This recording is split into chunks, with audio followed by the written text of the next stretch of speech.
ಆತ್ಮೀಯರೇ ನಮಸ್ಕಾರ. ಮತ್ತೊಂದು ಮನೋವೈಜ್ಞಾನಿಕ ವಿಶ್ಲೇಷಣೆಗೆ ತಮಗೆಲ್ಲರಿಗೂ ಆತ್ಮೀಯ ಸ್ವಾಗತ. ನಾನು ಮನೋಚಿಕಿತ್ಸಾ ತಜ್ಞೆ ಡಾಕ್ಟರ್ ಶುಭಾ ಮಧುಸೂದನ್. ಇಂದಿನ ಸಂಚಿಕೆಯಲ್ಲಿ ನಾವು ಹೇಗೆ ಭಾವನೆ, ವರ್ತನೆ ಮತ್ತು ಆಲೋಚನೆಗಳನ್ನು ಹಿಡಿತದಲ್ಲಿಟ್ಟುಕೊಳ್ಳಬಹುದು, ಮಕ್ಕಳನ್ನು ಈ 3 ಆಯಾಮಗಳಲ್ಲಿ ಹೇಗೆ ಬೆಳೆಸಬಹುದು ಅಂತ ನೋಡ್ತಾ ಹೋಗೋಣ. ಈ ಸಂಚಿಕೆಯಲ್ಲಿ ನಿಮಗೇನಾದರೂ ನಾನು ಹೇಳಿದ್ದು ಸರಿಯಲ್ಲ ಅನಿಸಿದ್ರೆ ಕಾಮೆಂಟ್ ಸೆಕ್ಷನಲ್ಲಿ ದಯವಿಟ್ಟು ನಿಮ್ಮ ಅನಿಸಿಕೆಗಳನ್ನು ನಮೂದಿಸಿ. ಹಾಗೆ ನಿಮಗೇನಾದರೂ ಹೆಚ್ಚಿನ ವಿಚಾರಗಳು ಗೊತ್ತಿದ್ದರೆ ದಯವಿಟ್ಟು ಕಮೆಂಟ್ ಸೆಕ್ಷನ್ನಲ್ಲಿ ನಮಗೆ ನೀವು ನಿಮ್ಮ ವಿಚಾರಗಳನ್ನು ತಿಳಿಸ್ಬೋದು ಅಂತ ಹೇಳ್ತಾ, ಮಗು ಹುಟ್ಟಿದಾಗ ಯಾರಿಗ್ರಿ ಸಂಭ್ರಮ ಆಗಲ್ಲ. ನಾವು ತೊಟ್ಲಾಗ್ತೀವಿ, ತೊಟ್ಲು ಹಾಕುವಾಗ ಕಲರ್ ಸೀರೆಗಳಿಂದ ತೊಟ್ಲಿಗೆ ಅಲಂಕಾರ ಮಾಡ್ತೀವಿ, ಮನೆಯಲ್ಲೆಲ್ಲ ಹೂವು ಕಟ್ಟಿ ಅಲಂಕಾರ ಮಾಡ್ತೀವಿ. ಮಗು ಹುಟ್ಟಿದ ಮೇಲೆ ಅಲಂಕಾರಕ್ಕಿಂತ ಮಗು ಹೊಟ್ಟೆಯಲ್ಲಿರುವಾಗ ಸೀಮಂತದ ಶಾಸ್ತ್ರ ಎಷ್ಟು ಸೊಗಸು ಅಲ್ವಾ. ಹೀಗೆ ಪ್ರತಿಯೊಂದು ಹಂತದಲ್ಲೂ ಮಗುವಿನ ಬೆಳವಣಿಗೆಯನ್ನು ನಾವು ಸಂಭ್ರಮಿಸ್ತಾ ಹೋಗ್ತೀವಿ. ಅದಕ್ಕೊಂದು ಅನ್ನಪ್ರಾಶನ ಮಾಡಿಸೋದಾಗಲಿ, ಕಿವಿಗೆ ವಾಲೆಯನ್ನು ಚುಚ್ಚಿಸೋದಾಗಲಿ, ಅಥವಾ ನಂತರ ಬೇರೆ ಸಂಸ್ಕಾರಗಳನ್ನು ಹೇಗೆ ಒಂದು ಮುಡಿ ಕೊಡೋದಾಗಲಿ, ಉಪನಯನ ಆಗಲಿ, ಹೀಗೆಲ್ಲ ನಾವು ಮಾಡ್ತಾ ಬರ್ತೀವಿ. ಆ ಮಗುವನ್ನು ಶಾಲೆಗೆ ಸೇರ್ಸೋಕ್ಕೆ ಮುಂಚೆ ನಾವು ವಿದ್ಯಾಭ್ಯಾಸದ ಒಂದು ಚಿಕ್ಕ ಹೋಮವನ್ನು ಮಾಡ್ತೀವಿ, ದೇವರಿಗೆ ಪೂಜೆ ಮಾಡ್ತೀವಿ. ಮಗು ವಿದ್ಯಾ ಬುದ್ಧಿ ಎಲ್ಲ ಹೊಂದಿ ಯಶಸ್ವಿಯಾಗಲಿ ಅಂತ ಆಶೀರ್ವದಿಸ್ತೀವಿ. ಈ 10 ವರ್ಷಗಳ ತನಕ ಮಗು ನಾವು ಹೇಳ್ದಂಗೆ ಕೇಳ್ತಾ ಇರುತ್ತೆ. ಹೋಮ್ವರ್ಕ್ ಮಾಡು ಅಂದಾಗ ಹೋಮ್ವರ್ಕ್ ಮಾಡುತ್ತೆ. ಶಾಲೆಗೆ ಬಿಟ್ಟರೆ ಅಲ್ಲಿ ಹೊಸ ಜಾಗ ಅಲ್ವಾ, ಹೊಸ ಆಟದ ಸಾಮಾನು ಇರುತ್ತೆ, ಅಲ್ಲೆಲ್ಲ ಹೋಗುತ್ತೆ ಬರುತ್ತೆ. ನಾವು ಪಾರ್ಕಿಗೆ ಕರ್ಕೊಂಡೋದಾಗ ಬರುತ್ತೆ, ನಾವು ಎಲ್ಲೆಲ್ಲ ಅಜ್ಜಿ ಮನೆಗೆ ಹೋದರೆ ಅಲ್ಲಿ ಬರುತ್ತೆ. ಅದು ಅದು ತೆಕ್ಕೊಡು, ಇದು ತಕ್ಕೊಡು, ಐಸ್ ಕ್ರೀಮ್ ತೆಕ್ಕೊಡು, ಒಂದು ಸ್ವಲ್ಪ ಗಲಾಟೆ ಮಾಡ್ಬೋದು. ಆದರೆ ಹೆಚ್ಚಿನ ಪಾಲು ತಾಯಿಯ ನಿಯಂತ್ರಣದಲ್ಲಿ ಮಗು ಬೆಳೀತಾ ಹೋಗುತ್ತೆ. ಈ ಬೆಳವಣಿಗೆ ಹಂತದಲ್ಲಿ ಅತಿ ಮುಖ್ಯವಾದ ಪಾತ್ರ ವಹಿಸೋದು ಅಂದರೆ ಟಾಯ್ಲೆಟ್ ಟ್ರೈನಿಂಗ್. ಮಗು ಎಲ್ಲೇನಂದರೆ ಅಲ್ಲಲ್ಲಿ ನಾವು ಉಚ್ಚೆ ಮಾಡೋಕ್ಕೆ ಬಿಡಲ್ಲ, ಕಕ್ಕ ಮಾಡೋಕ್ಕೆ ಬಿಡಲ್ಲ. ಈ ಒಂದು ಉಚ್ಚೆ ಕಕ್ಕನ ಮಗು ಬೇಕಂತಲೇ ಎಲ್ಲೆಲ್ಲೋ ಮಾಡೋದನ್ನು ನೀವು ಗಮನಿಸಿರ್ತೀರ. ಬೇಕು ಅಂತಕ್ಕೆ ಬಂದು ಎಲ್ಲರ ಮುಂದೆ ನಾವು TV ನೋಡ್ತಾ ಇರುವಾಗ ಬಂದು ಅದು ಉಚ್ಚೆ ಮಾಡಿಬಿಡುತ್ತೆ. 3 ವರ್ಷದ ಮಗು, ಅದಕ್ಕೇನು ತಿಳಿಯಲ್ಲ ಅಂತ ನಾವು ಅಂದ್ಕೊಂಡಿರ್ತೀವಿ. ಆದರೂ ನಮ್ಮನ್ನ ಅದು ಕಿಚಾಯಿಸುತ್ತೆ. ಹಾಗೆ ಮಾಡಿದಾಗ ನಾವು ನಗ್ಬೋದು, ಬೈಬೋದು. ಇಲ್ಲಿ ತಂದೆ ತಾಯಿಗಳು ಅಥವಾ ಅದರ ಅಜ್ಜ ಅಜ್ಜಿಯಂದರು ಅಥವಾ ಚಿಕ್ಕಮ್ಮ ಯಾರಾದರೂ ಒಟ್ಟಿಗೆ ಇರ್ತಾರೆ, ಹೇಗೆ ಆ ಮಗುವನ್ನು ಇದು ಸರಿ ತಪ್ಪು, ಹೀಗೆ ಮಾಡಬಾರ್ದು, ಹಾಗೆ ಮಾಡಬೇಕು, ಇದು ಇಲ್ಲಿ ಮಾಡೋ ಕೆಲಸ ಅಲ್ಲ, ಅದಕ್ಕೆ ಟಾಯ್ಲೆಟ್ ಅಂತ ಇದೆ, ಅಲ್ಲಿ ಹೋಗಿ ಮಾಡಬೇಕು, ಹೇಗೆ ನಾವು ಈ ಟಾಯ್ಲೆಟ್ ಟ್ರೈನಿಂಗನ್ನು ಕಲಿಸ್ತೀವಲ್ಲ, ಇದು ವ್ಯಕ್ತಿತ್ವದ ಬೆಳವಣಿಗೆಯಲ್ಲಿ ಅತಿ ಮುಖ್ಯ ಪಾತ್ರವನ್ನು ವಹಿಸುತ್ತೆ ಅಂತ ಅಧ್ಯಯನಗಳು ಹೇಳುತ್ತವೆ.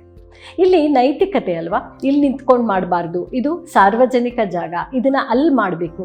ಹೀಗೆ ಈ ಒಂದು ಟಾಯ್ಲೆಟ್ ಟ್ರೈನಿಂಗ್ ಏನಿದೆ, ಇದನ್ನೇ ನಾವು ಎಮೋಷನಲ್ ಟ್ರೈನಿಂಗಿಗೂ ಒಂದು ಅಂದಾಜಲ್ಲಿ ನಾವು ಈ ರೀತಿ ಭಾವನೆಗಳನ್ನು ನೀನು ಹೇಳಬಾರ್ದು, ಕೋಪ ಮಾಡ್ಕೋಬಾರ್ದು, ಬೇಸರ ಮಾಡ್ಕೋಬಾರ್ದು, ಯಾಕೆ ಸುಮ್ಮನೆ ಕೂತಿದೀಯಾ, ಹೀಗೆ ಮಾಡಬೇಕು, ಹಾಗೆ ಮಾಡಬೇಕು, ಜನ ಬಂದಿದ್ದಾರೆ ನೋಡು, ಎಲ್ಲರನ್ನೂ ಕೆಳಗಡೆ ಬಂದು ಮಾತಾಡಿಸ್ಬಾ, ನಗು ಅಂತ ಮಕ್ಕಳಿಗೆ ಇನ್ಸ್ಟ್ರಕ್ಷನ್ಸ್ನ ಕೊಡ್ತಾನೆ ಇರ್ತೀವಿ.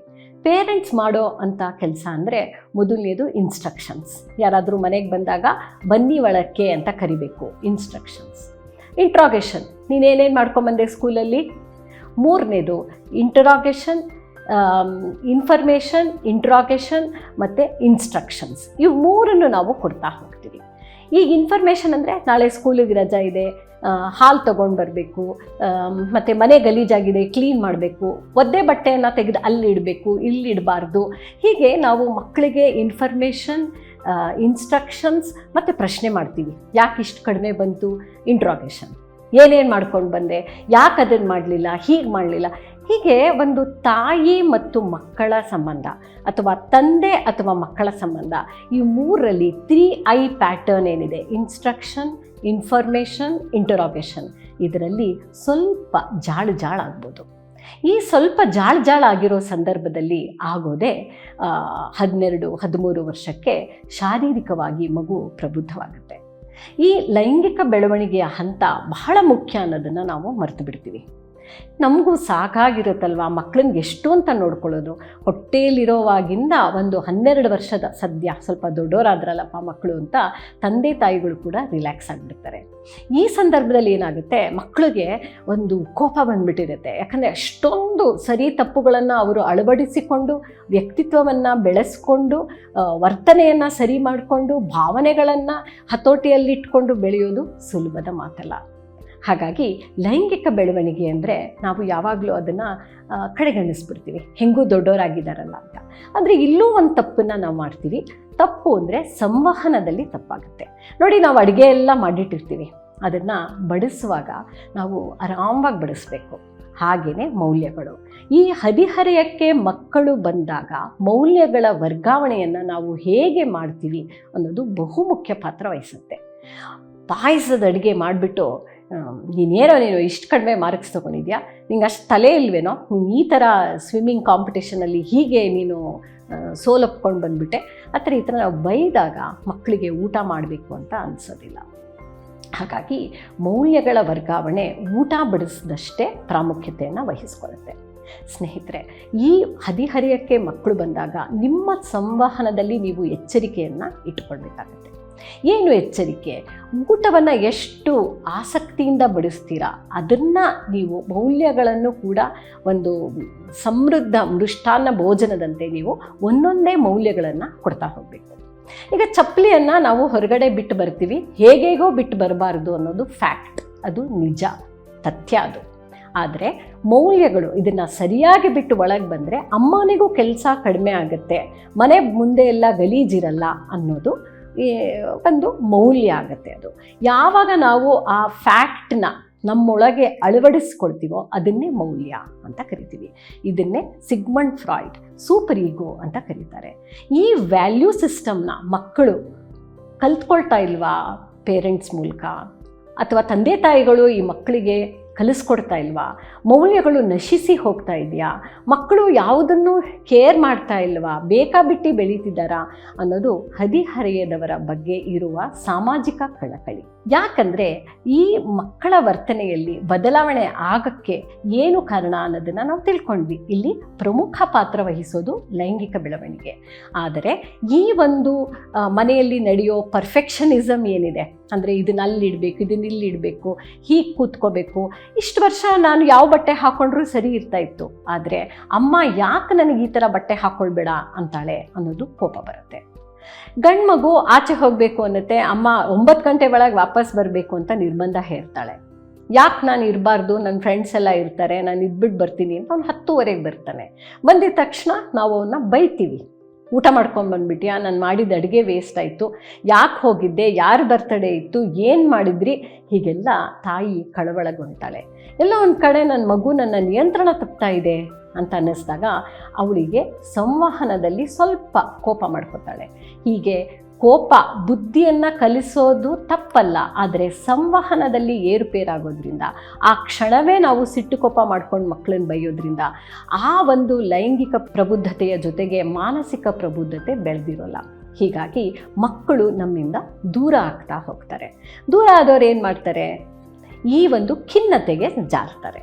ಹಾಗಾದರೆ ಈ ಮಾನಸಿಕ ಒಂದು ಬೆಳವಣಿಗೆ ಏನಿದೆ, ಪ್ರಬುದ್ಧತೆ ಏನಿದೆ, ಅದನ್ನು ನಾವು ಹೇಗೆ ಅರ್ಥ ಮಾಡ್ಕೊಳ್ಬೇಕು?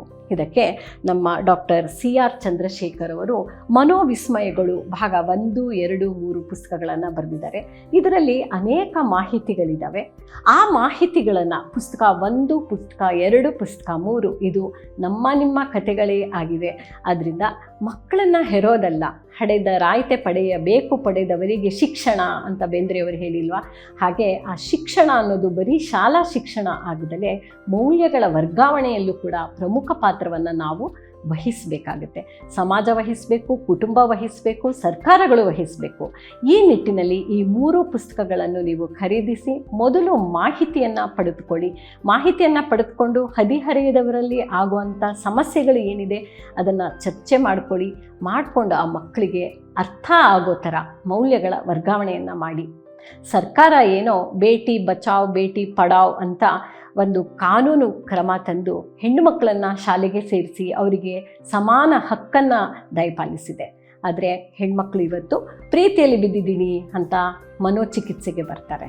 ಮತ್ತು ಈ ಒಂದು ಕಾನೂನು ಪ್ರಕಾರ ಸರ್ಕಾರ ನಮ್ಮ ಒಂದು ಮಕ್ಕಳನ್ನು ಕಾಪಾಡಿಕೊಳ್ಳೋದ್ರಲ್ಲಿ ಒಂದು ಕಾನೂನು ಕ್ರಮ ಇನ್ನೊಂದು ಏನು ತಂದಿದೆ ಅಂದರೆ 21ರವರೆಗೆ ನಾವು ಮದುವೆಯನ್ನು ಮಾಡಬಾರ್ದು. ಹೆಣ್ಮಕ್ಳಿಗೆ 21 ಕಾನೂನನ್ನ ಮುಂದೆ ಹಾಕ್ಬಿಟ್ರಲ್ಲ ಮೇಡಮ್, ನಾವು 18ಕ್ಕೆ ಮಾಡಿಬಿಡೋಣ ಅಂತಿದ್ವಿ ಅಂತ ಹೇಳ್ಕೊಂಡು ಬರೋ ಅಂಥ ತಂದೆ ತಾಯಿಗಳಿದ್ದಾರೆ. ಇಂದಿನ ಮಕ್ಕಳೇ ಮುಂದಿನ ಪ್ರಜೆಗಳಾಗೋದಾದರೆ ಕುಟುಂಬ, ಸಮಾಜ ಮತ್ತು ಸರ್ಕಾರ ಅಥವಾ ದೇಶ ಹೇಗೆ ಇವರ ಕೈ ಹಿಡಿಯಬೇಕು ಅನ್ನೋ ನಿಟ್ಟಿನಲ್ಲಿ ಈ ಸಂಚಿಕೆ ಇದೆ. ಇಷ್ಟನ್ನು ಹೇಳಿ ಭಾಗ 1 ಮುಗಿಸ್ತಾ ಇದ್ದೀನಿ ವೀಕ್ಷಕರೇ. ನಿಮ್ಮ ಒಂದು ಕಾಮೆಂಟ್ ಮೂಲಕ ಈ ವಿಡಿಯೋಗೆ ನೀವು ಪ್ರೋತ್ಸಾಹಿಸಿ ಮತ್ತು ನಿಮ್ಮ ಒಂದು ಅನಿಸಿಕೆ ಏನಿದೆ ಅಂತ ಮತ್ತೊಮ್ಮೆ ಕಾಮೆಂಟ್ ಸೆಕ್ಷನಲ್ಲಿ ನಮೂದಿಸಿ ಅಂತ ಹೇಳ್ತಾ ಮತ್ತೊಂದು ಸಂಚಿಕೆಗೆ ಹೋಗೋಣ. ನಮಸ್ಕಾರ.